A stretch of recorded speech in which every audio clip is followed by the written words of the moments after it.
अजी सुनिए, आपकी माँ क्या सामान पूरे बांध रही हैं? कहीं जा रही हैं क्या? आपको कुछ बताया उन्होंने? पद्मा घबराकर आराम से अखबार पढ़ रहे शेषु के पास आई। शेषु ने अखबार से सिर उठाकर देखा और बोले, मुझे तो कुछ नहीं बताया। कहाँ जा रही हैं? पूछा नहीं तुमने? उसने कहा, मुझे क्या पता? उन्होंने मुझे कुछ नहीं बताया। आप जाकर पूछिए। पद्मा ने मुंह बनाते हुए कहा, क्या तुम दोनों में फिर कोई झगड़ा हुआ है? शेषु ने अपनी पत्नी की ओर बेचैनी से देखते हुए पूछा। क्या बताऊं? कल हमने किसी बात पर थोड़ी झगड़ा कर ली थी, यही बात है। पद्मा ने स्वयं को सही ठहराते हुए कहा। आप जाकर पूछिए।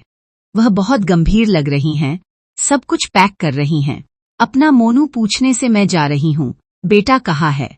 इतने में नन्ही श्रावणी दौड़ती हुई वहां आई और चिल्लाते हुए बोली, मम्मी, पापा, दादी जा रही हैं। शेषु उठे और अंदर गए।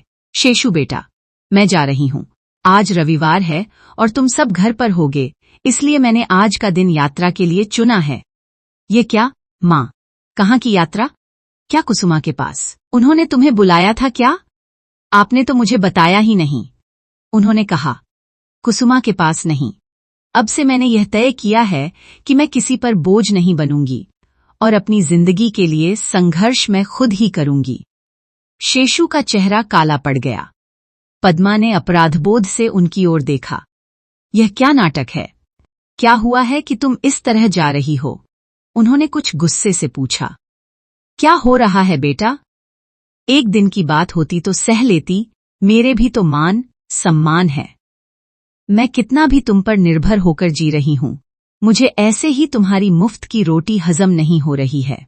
तुम्हारे घर की रखवाली एक कुत्ते की तरह करती हूं, तुम्हारे आने तक तुम्हारे बच्चों का शोर सहती हूं, उन्हें मनाकर खिलाती हूं, पिलाती हूं, पढ़ाती हूं। यह सब मैंने अपना घर मानकर, अपना बेटा, अपने पोते, पोतियां मानकर किया। साल भर जो कोई घर का काम करे, उसे काम पर रखकर खाना दें, तो कम से कम 500 तो देंगे। मैं तुम्हें कोई बोझ नहीं हूं कि यूं ही खाए जा रही हूं, ये मैंने ठान लिया है। मेरी सेवा का हिसाब करके, पैसे देने वाली जगह ढूंढकर मैं जा रही हूं। अम्मा, बहू, सास का यूं आपस में बात पर झगड़ना कोई नई बात है क्या दुनिया में? बस इतनी सी बात के लिए घर छोड़कर चली जाऊंगी, यह क्या तरीका है तुम्हारा? हाँ बेटा, मेरा तरीका खराब है। यूं ही थोड़ी सी बातों के लिए कोई घर नहीं छोड़ता बाबू। मेरा भी एक मन है। जब कोई बात हद पार कर जाती है, तभी यह निर्णय लिया जाता है। ऑफिस जाने से पहले तुम्हारी पत्नी केले की देखभाल करती है, दूध की जांच करती है। मैं कोई घर में पड़ी हुई अन्न को लूटकर खाने वाली नहीं हूं, जो बिल्ली और चूहे का नाम लेकर मुझे डांटती है। अपने पसंद की मिठाई या फल खाने का स्वेच्छा नहीं है यहाँ। शेषु, मुफ्त में की गई सेवा का कोई मोल नहीं होता। जब मैं चली जाऊंगी, तब वेतन देकर रखोगी, तभी तुम्हें समझ आएगा कि मैंने तुम्हारे लिए क्या किया। मुझे पराए घर में पसंद आया तो करूंगी, नहीं तो कोई और घर देखूंगी। एक गोली खरीदने के लिए, या एक फल खरीदकर खाने के लिए, या बेटी को साल में एक बार हल्दी कुमकुम लगाने के लिए भी तुमसे भीख मांगकर, तुम्हारा गुस्सा सहकर जीने की मुझे जरूरत नहीं है। मैं मेहनत करके कमाऊंगी और खाऊंगी।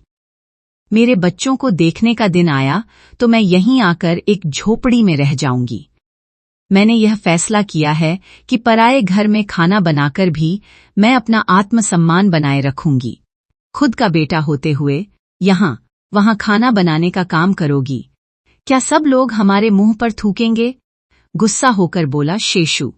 दुनिया क्या कहेगी? अड़ोस पड़ोस वाले अगर कुछ कहेंगे भी तो 4 दिन कहेंगे। इन दिनों किसको किसके बारे में फिक्र करने की फुर्सत और जरूरत है? मैं दुनिया के लिए अपना आत्म अभिमान और बलिदान देकर नहीं जी सकती। तो क्या तुमने काम भी ढूंढ लिया? अभी कहाँ? किसके घर जा रही हो खाना बनाने वाली के तौर पर? व्यंग्य से पूछा। कोई बच्चों की माँ है, तुम लोगों की तरह ही नौकरी पेशा हैं। 2 बच्चों के साथ परेशान है, उसे मेरे जैसे बुजुर्ग चाहिए, सगी माँ जैसा प्यार दूंगी, मुझे उस जगह पर अच्छी इज्जत मिलेगी। शेषु ने पत्नी की ओर गुस्से से देखा। यह सब तुम्हारी वजह से है, भुगतो। इस तरह देखा। पद्मा ने सिर झुका लिया। शेषु जल्दी से कमरे में चला गया। पद्मा, इधर आओ, जोर से बुलाया। जाओ, पहले जाकर मां से माफी मांगो।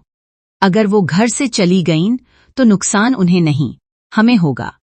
अगर वो चली गईं तो हमारे बुरे हाल होंगे, कुत्ते भी ऐसी तकलीफ नहीं झेलेंगे।